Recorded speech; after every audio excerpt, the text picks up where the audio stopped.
So we're going to look at lesson 36 today. And it plays off of 35 a little bit, which is what we went into the weekend with. So I'll work to connect the dots just as a kind of a review of what we've looked at so far in this past week. So we started last Monday with I am not a victim of the world I see. Then on Tuesday, we looked at this lesson is I've invented the world I see. So it's that whole idea that perception is really at play for us. And we talked about this a couple times, that perception does become our reality, just like it does for anyone else. And then the third one is on Wednesday, we looked at this one. That is, there's another way of looking at the world.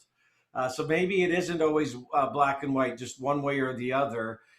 Thursday, then we took a look at this one of number 34, that I could see peace instead of this. I could see peace instead of this. Again, remembering that the ultimate goal in this 365 lesson course in miracles is to get to a place of full peace and fulfillment and contentment. That's what the goal of this whole process is.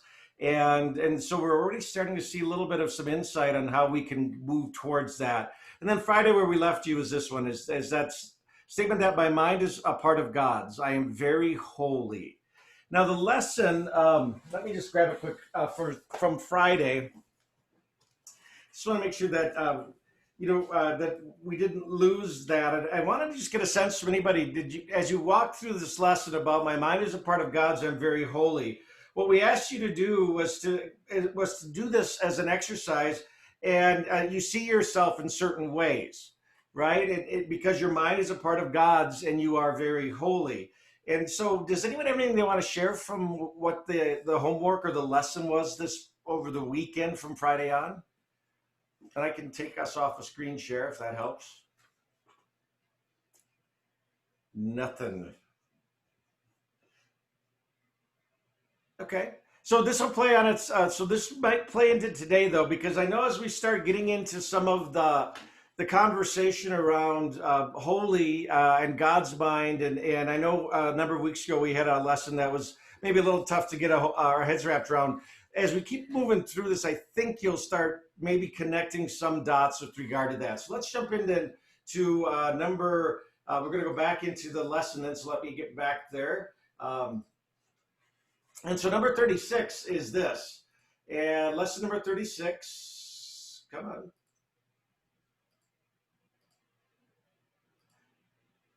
One more, there we go. All right, is this, my holiness envelops everything I see. My holiness envelops everything I see. My holiness envelops everything I see. So the text says this, today's idea that my holiness envelops everything I see extends the idea from Friday, which was that my mind is a part of God's mind and I am very holy. So from perceiver to perceived, we've talked about perception. So this says from perceiver to the perceived. You are holy because your mind is part of God's mind. And because you are holy, your sight must be holy as well. Sinless means without sin. You cannot be without sin a little. You cannot be without sin a little. You are sinless or not sinless. So that's, I'm just reading from the text. I'm going to put this on the screen too, because I think it's easier to see. Oh, it's like, got these out of order. Here we go. This is the lesson. There we go. I'll go back to that so you can have it for your notes. So let me say that again. You cannot be without sin a little. You are either sinless or not sinless. You cannot be both. So if your mind is part of God's, you must be sinless, or a part of God's mind would be sinful. So your sight is related to God's holiness, not to your ego's belief in your unholiness, and therefore not to your body's sight. So remember, we talked about our ego and how that has us perceive things and see things because it's protecting itself. So I'll go on because I think I'll get through the lesson setup and I'm going to read some more for you, and I think it'll make more sense. So the lesson itself is that for 3 to 5 minutes, you're going to have practice periods that are required for today. So, and we're going to ask you to do 3 of those, much like we've done this past week. So let me get back to that slide. All right. So try to distribute these practice periods fairly evenly and make shorter applications frequently to protect your protection throughout the day. So again, these are starting to become like affirmations in many ways for us. And so you can always stop if something creates uneasiness for you and say, my holiness envelops everything I see. Right? You can do the exercises in short periods too. Ideally, though, we want to have some longer periods dedicated to that. So, so the longer practice period should take this form. And that is, first, close your eyes and repeat the idea that my holiness envelops everything I see. And that's the lesson for today. And you do that several times slowly, again, with your eyes closed. So that's just to get in the right frame of mind, if you would, for the exercise.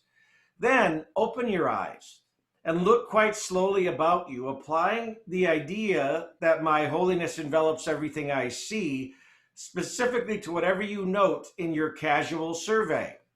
So, for example, so I close my eyes, I'll say to myself, my holiness envelops everything I see a couple times with my eyes closed.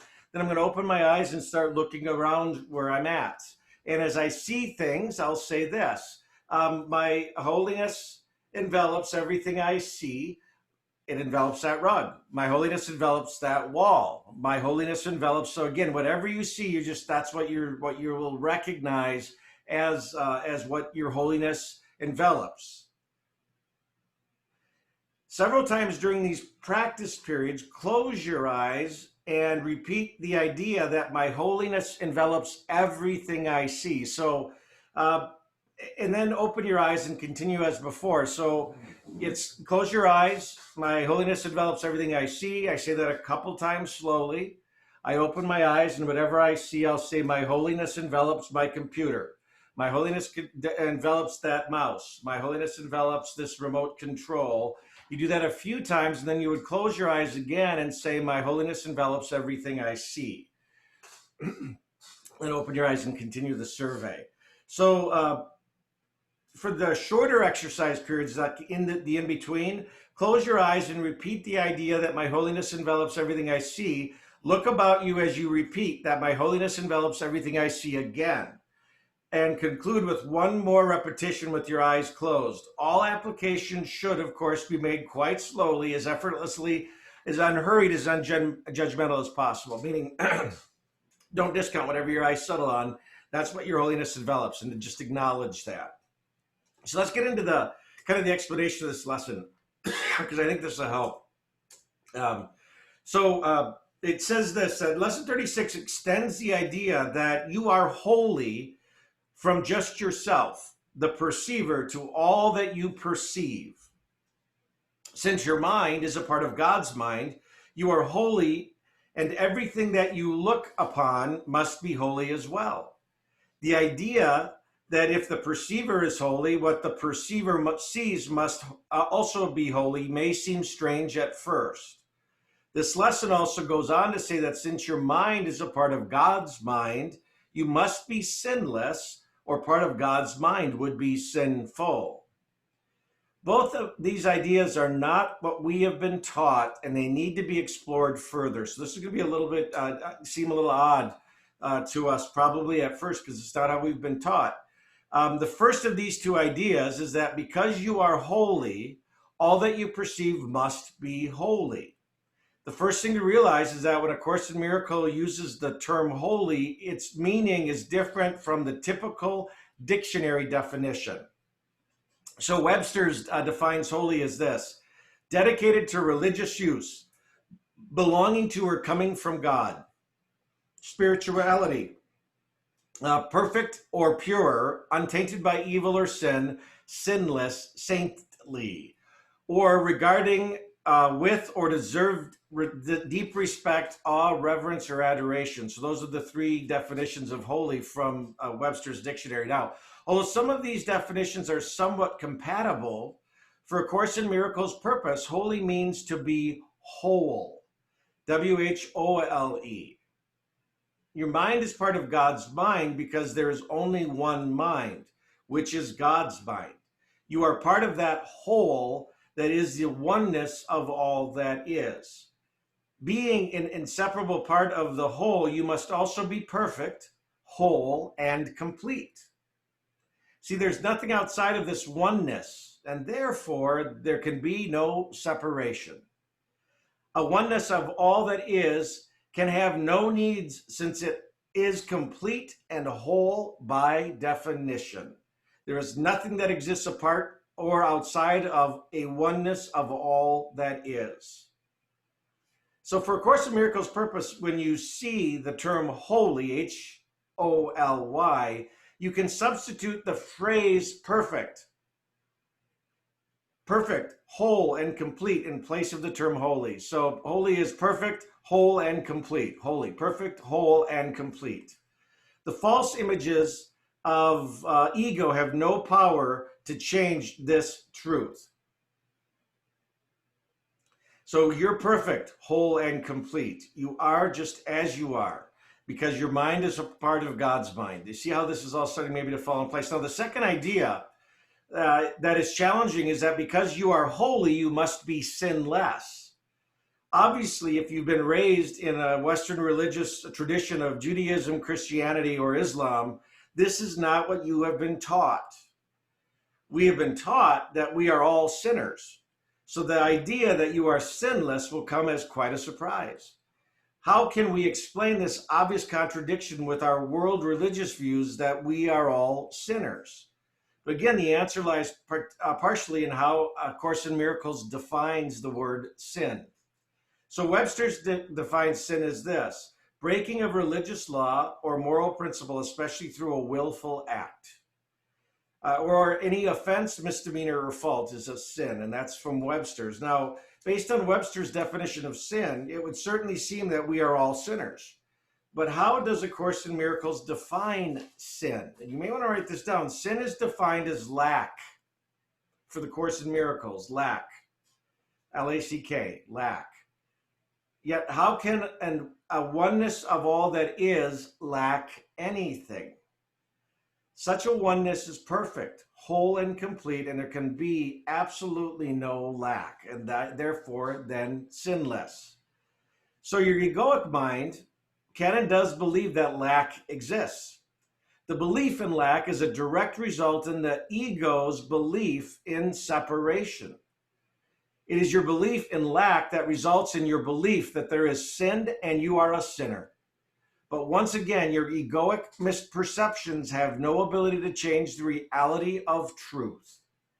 Just like a boy pretending to be a dog, that pretense does not change the truth so that the boy remains human. Your ego can claim that you are not perfect, whole, or complete, that you lack, are separated, and sinful. But this false claim has no ability to change how God created you. So in order to see yourself and your brother as holy, you need to drop your allegiance to your ego's fear-based thought system and accept the guidance of your inner voice for God. Your true sight, which is vision, with a capital V, is recovered by following your inner voice for God that knows your spiritual magnificence. You will never escape your belief in sin and unholiness as long as you choose to follow the ego's voice for limitations, separation, and fear. So the final statement is this: that since your perception of your outer world reflects your inner world, remember we've talked about this throughout last week, sinners, let me say this right. You cannot perceive yourself perfect because your perception of your outer world reflects your inner world. You cannot perceive yourself as perfect, whole, and complete if you see sin or lack in any brother or sister. So again, if you see lack or sin in anybody, you cannot be perfect, whole, or complete. So it works against it. So it's how we see others as well that's important, because our outer world is a reflection of our inner world. So just a note, and I think this is kind of important in this one, because it says a Western religious tradition all have their origins with the book of Genesis in the Old Testament, and it's the creation story of Adam and Eve and original sin. This story has been misinterpreted to give rise to judgmental and a vengeful God. Therefore, however, a mystical interpretation that is discussed in my Uncovering Your Default Beliefs class, that's another course that the author has written. gives an alternative explanation of the Genesis stories, which aligns perfectly with the Course in Miracles teachings. So you may want to, I'm going to see if I can source that for us, because I think it's important to, this isn't to make anything bad or wrong, and there's no judgment, but it's really to look at it from a way of how we've been conditioned and why we may struggle with this idea that my holiness envelops everything I see, that I am perfect, whole, and complete. Every one of us is perfect, whole, and complete, exactly where you are right now. And it's our ego that has us believe differently.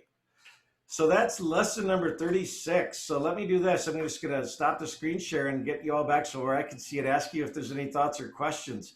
Kind of a big one to start the week.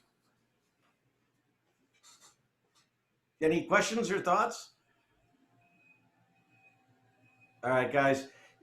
Here's the thing I'll tell you, if because I know a couple of you are hopping in and out, which is awesome that you're able to join us when you can. If you were to Google A Course in Miracles lesson 36, you could find it, and you could just go through it, and you could go back to the old ones too. I also, these recordings we are putting up on the Bold Pivot 2020 website under A Course in Miracles. I'm a week behind right now, so that's my goal today, is to get caught up, and it'll be there as a resource for you too. If there aren't any questions or other last comments for the day, I'll say have an awesome Monday, and we will see you all tomorrow.